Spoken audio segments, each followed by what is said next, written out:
Então, gente, vamos continuar a partir desse ponto, né? Foi o ponto que a gente parou semana passada, né? Então, na semana passada a gente deu uma ótima introdução. Se você está aqui na aula e você perdeu a aula da semana passada, por favor, gente, vão lá no YouTube, tá?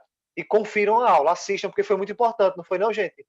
A gente comentou sobre muita coisa, pessoal. A gente comentou sobre aquele momento que a Idade Média, o feudalismo, né? O feudalismo começou a entrar em crise.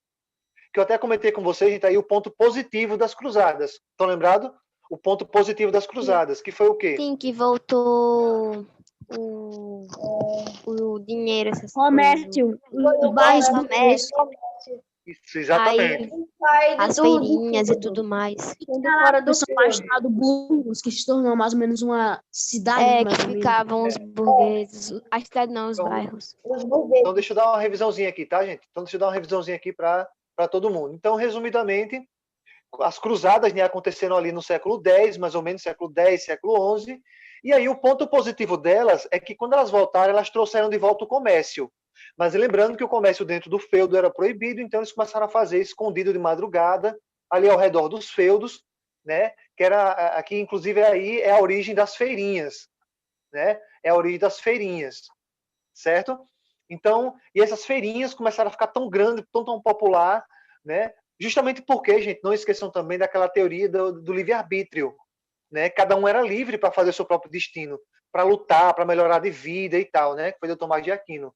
E aí as pessoas começaram a perceber que lá no Burgo, né? Lembrando, uma feirinha que virou um bairro comercial, esse bairro comercial levou o nome de Burgo, certo? E esses bairros foram ficando tão grandes que foram se juntando e virando o quê? Cidades. Tá, pessoal? Então aí... Oi. Uma coisa que o senhor disse, que as pessoas que moravam dentro do burgo são chamadas de burgueses, não era? Sim. Quem mora no Burgo é burguês. Mesma coisa quem mora no Brasil é brasileiro. Certo? Então, quem mora no Burgo, burguês, tá? Lembrando, gente, burguês são os comerciantes, tá? Os comerciantes ali, os que têm fábrica, algumas pequenas fábricas, né? Os que têm ali alguma venda, alguma loja, alguma coisinha, certo? Esses são os Os burgueses. burgueses eram comerciantes. Exatamente, é só lembrar disso. E outra coisa também que eu falei, gente, é isso, né? Que muita gente começou a ir lá para o Burgo. Muita gente. Por quê? Eles perceberam que lá no Burgo eles eram livres, né? Eles poderiam melhorar de vida, sei lá, aprender uma profissão, aprender algo e melhorar de vida.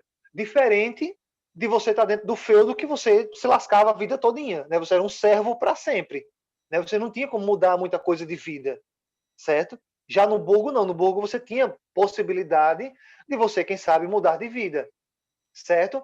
Então, foi justamente esses pontos aqui, né? Olha para o slide, o primeiro ponto.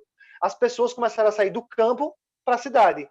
É o chamado êxodo urbano, né? A saída do campo para a cidade, tá? A gradativa centralização do poder, né? Então, no caso, o poder passou a ficar na mão de uma pessoa só, no caso do rei. Estão lembrados que eu falei para vocês que no feudalismo quem manda é o senhor feudal, né? Aliás, lá no topo está a Igreja Católica. Mas no feudo, Porque antes não tinha rei, né? Não tinha rei nem rainha, era só os senhores feudais e o olha que clero. interessante, Letícia. Olha que interessante. Até tinha rei. Até tinha. Mas eles não tinham poder nenhum. Era completamente desvalorizado. Porque geralmente os reis mandam nas cidades, né? E geralmente nos campos quem manda é o senhor feudal. E como estava a maioria das pessoas no campo, então o mais poderoso era o senhor feudal, certo? Olha só, gente, o terceiro ponto aqui, ó. O comércio renasceu, tá? O comércio renasceu. Aqui embaixo, as cidades renasceram, tá? As cidades renasceram.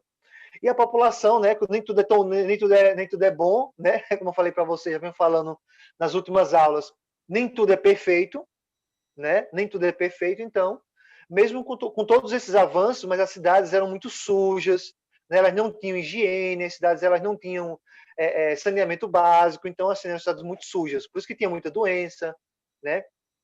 Aqueles que não conseguiam emprego acabavam virando mendigos, não passavam fomes, certo?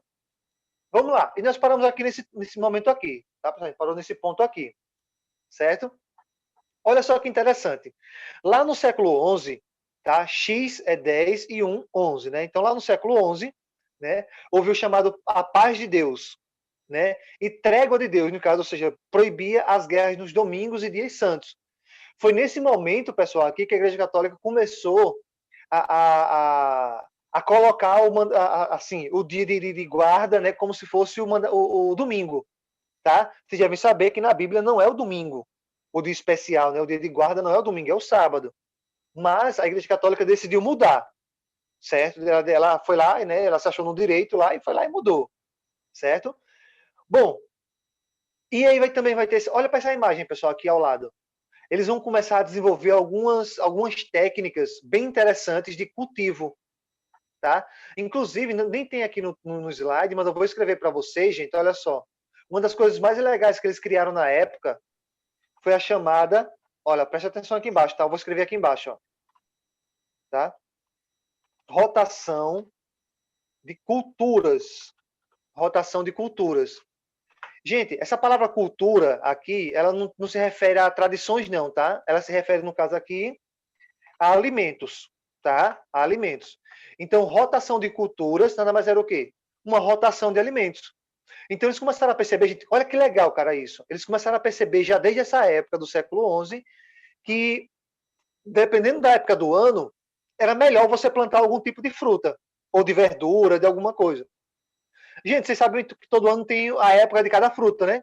Tem um tempo da manga, tem um tempo do Sim. caju, né? Tem um tempo do milho, né? Geralmente ali na fase do inverno, né? Ali tem um tempo do milho, né? Tem o tempo da acerola, enfim. Cada época do ano, ela é mais propícia para quê? Para um tipo de fruta. Gente, olha que legal, cara. Uma coisa que existe hoje, né? Ou seja, que a própria natureza faz, ensinou a esses homens aqui da Idade Média. Eles passaram para perceber isso, gente, que, por exemplo, se eu pegar milho e plantar ele na época da seca, o milho vai morrer. Mas se eu plantar ele na época do inverno, aí vai ser top. Já outros tipos de fruta, se eu plantar na época do inverno, ela não vai dar certo, porque ela vai encharcar de água e não vai crescer. Já se eu plantar numa época mais seca, ela vai dar. Vocês entenderam, pessoal, o que é rotação de culturas? Dá um Sim. feedback vocês aí, por favor. Sim, sim. É fácil você entender, né? Resumidamente, vou resumir agora para todo mundo, tá? Se possível, se quiserem, até anotem no caderno aí, se estiverem com algum caderno próximo. Tá? Essa informaçãozinha, porque não tem aqui no slide. Tá? Então, gente, resumidamente, tá? Presta atenção, vou repetir mais uma vez agora de uma maneira resumida. Imagine que eu coloquei lá na prova, assim, escreva abaixo o que é rotação de culturas, ou o que foi a rotação de culturas. O que é que vocês vão escrever?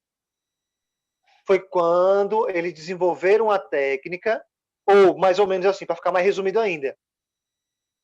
Eles entenderam que cada época do ano se plantava um tipo de fruta, um tipo de alimento, um tipo de verdura.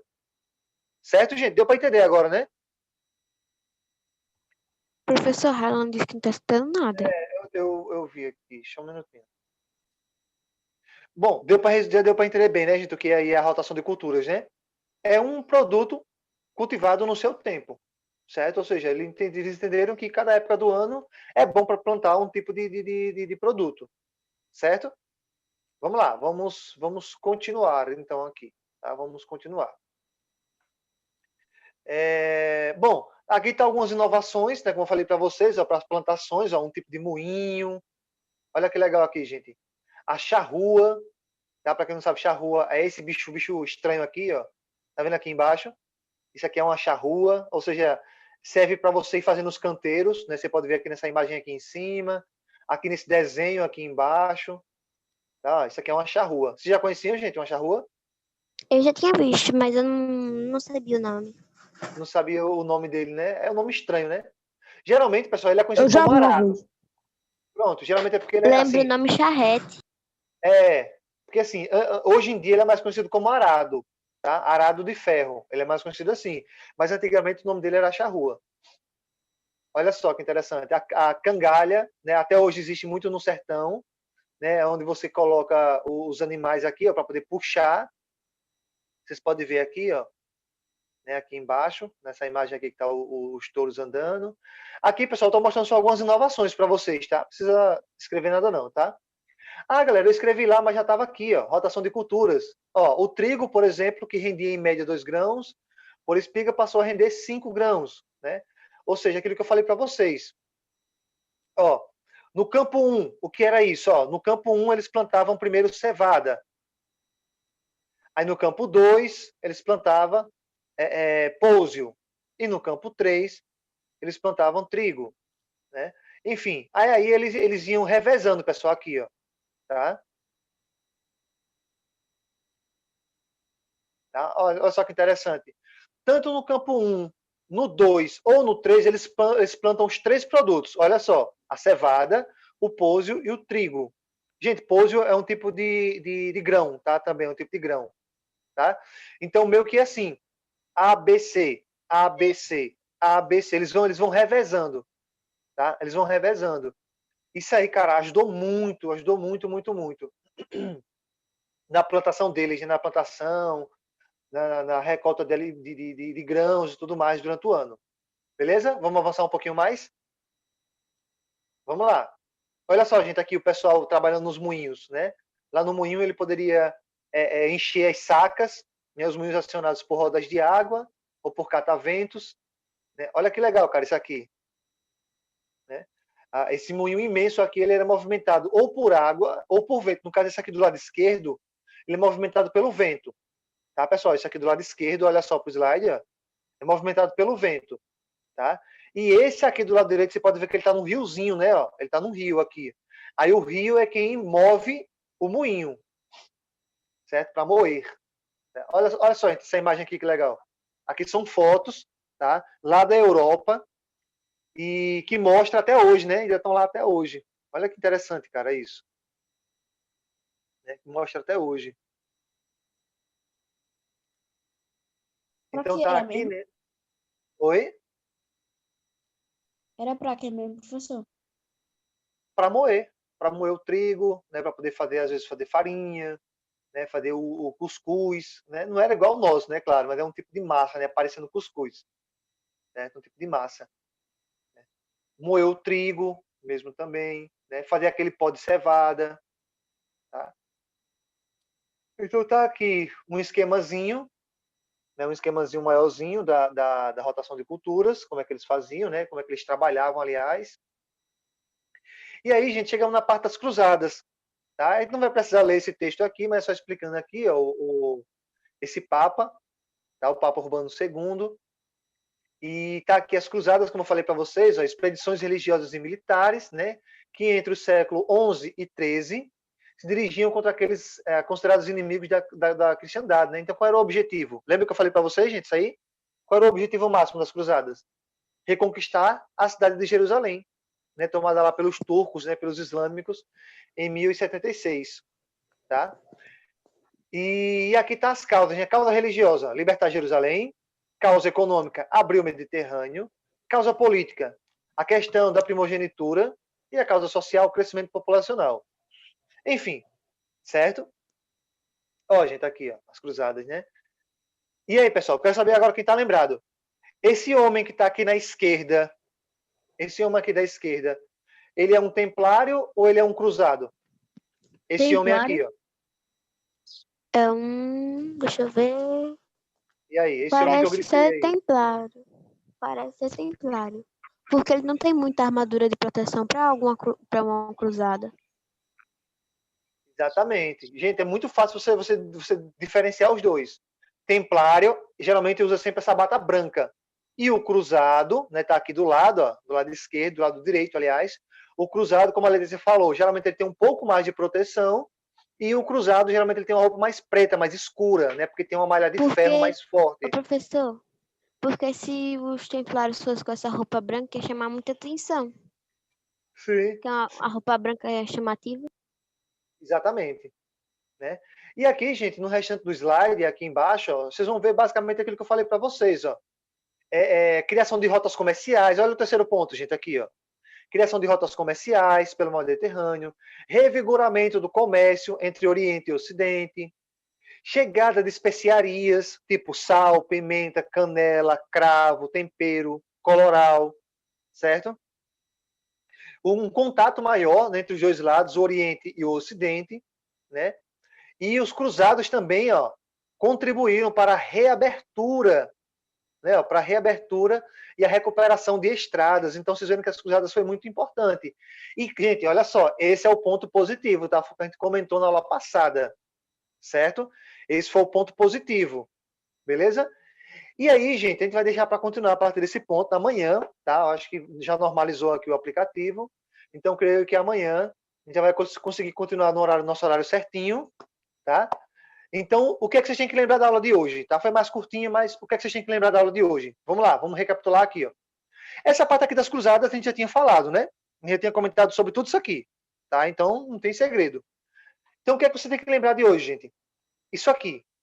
A nossa aula de hoje foi praticamente isso. Tá? Você entender que algo muito importante que aconteceu, né, aqui, ó, foi essa questão de que a Igreja Católica ela mudou, né, o dia de descanso, né, do sábado para o domingo, tá? E aqui eu não vou entrar, eu não vou comentar se foi certo ou se foi errado, tá? Não vem ao caso agora. E principalmente essa questão da produção, da produção de alimentos, da produção de verduras, frutas, do próprio gado, né, da pecuária, tá? Isso aí, como é que eles fizeram isso? Criando novas técnicas aqui, né, como o moinho, né, o arado de ferro, tá? A cangalha, certo? A cangalha também, a rotação de culturas, tá, gente? Vocês estão lembrados, né, pessoal, que é a rotação de culturas? É eles revezarem os produtos, tá? Eles pegam 3 locais, geralmente 3, 4 locais, e eles começam a plantar revezando os produtos, né? Quando eu falo produto aqui, é milho, a cevada, o trigo, tá? Produtos comuns de lá. Beleza, gente? E aí tem um moinho, ele pode ser de vento ou pode ser de água, né, movido a água. Vocês podem ver aqui a imagem, olha que legal. Né? Vocês podem ver aqui essa imagem. E aí as cruzadas nós já conhecemos, a gente já falou na aula passada. E amanhã nós continuamos a partir desse ponto aqui. Certo?